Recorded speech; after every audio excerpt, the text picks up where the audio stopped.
बंद करो, झूठ बोलना बंद करो, डीए का प्रबंध करो, झूठ बोलना बंद करो, डीए का प्रबंध करो, झूठ बोलना बंद करो, डीए का प्रबंध करो, झूठ बोलना बंद करो, डीए का प्रबंध करो।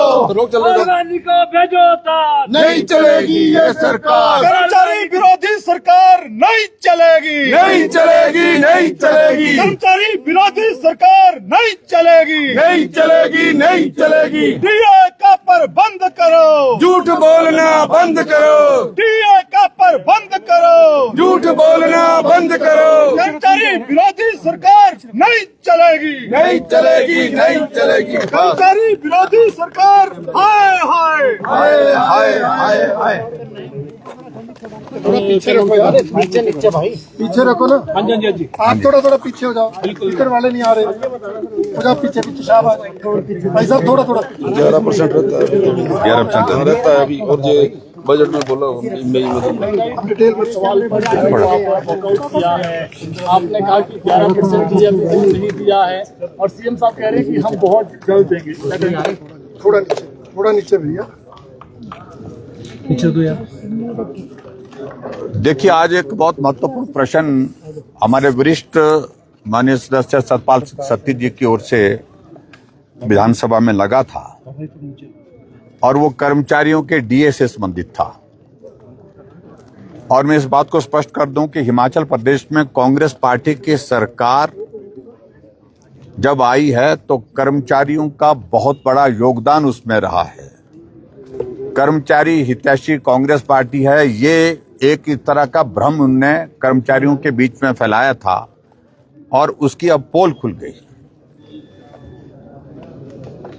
सीधी सी बात है कि जब मुख्यमंत्री हाउस के अंदर बोलते हैं तो वो एक कमिटमेंट गवर्नमेंट की होती है, एक एश्योरेंस गवर्नमेंट की होती है।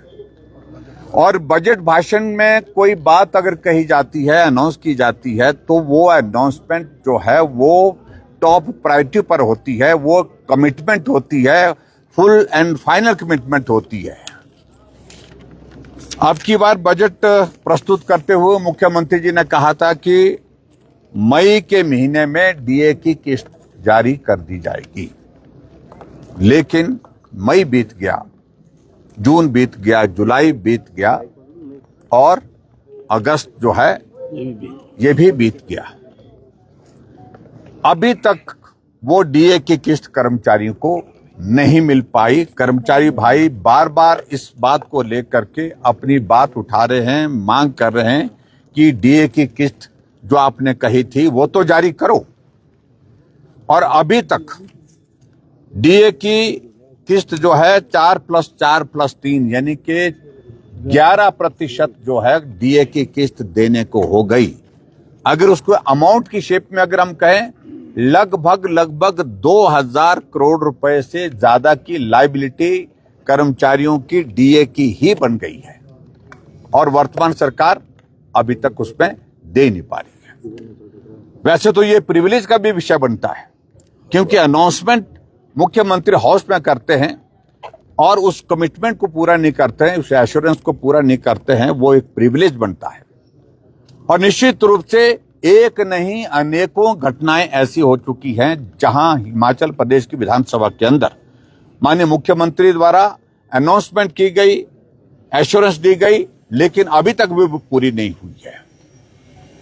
लेकिन आज जब इस विषय को लेकर के हमने सप्लीमेंट्री मांगी, 2 सप्लीमेंट्री के बाद तीसरी सप्लीमेंट्री देने के लिए विधानसभा के अध्यक्ष महोदय तैयार नहीं थे। मुझे कोई कारण, कोई वाजिब कारण नहीं लगता था और खासतौर से विपक्ष के नेता होने के नाते मुझे जब सप्लीमेंट्री देने के लिए कहा गया तो मुख्यमंत्री का जवाब राजनीतिक दृष्टि से सामने से आया। कहा कि 10,000 से ज्यादा एरियर जो है आपकी गवर्नमेंट का देने को रहा था। क्या उनको अच्छी तरह से इस बात की भी जानकारी है कि जब वीरभद्र सिंह जी हिमाचल प्रदेश में सरकार छोड़ कर गए थे, कांग्रेस की सरकार के बाद जब भारतीय जनता पार्टी की सरकार हिमाचल प्रदेश में बनी थी, उस वक्त भी एरियर इससे कम नहीं था, इससे ज्यादा ही था। और वो एरियर अगर क्लियर किया है वो भारतीय जनता पार्टी की सरकार ने किया है। अगर हमारी सरकार के दौरान अगर एरियर बचा है, वो हमेशा बचता है, तो अगली सरकार की वो जिम्मेवारी बनती है जो सरकार सत्ता में आती है। तो जिम्मेवारी सुख की सरकार, व्यवस्था परिवर्तन की सरकार की थी, जो जिम्मेवारी इन्होंने नहीं निभाई।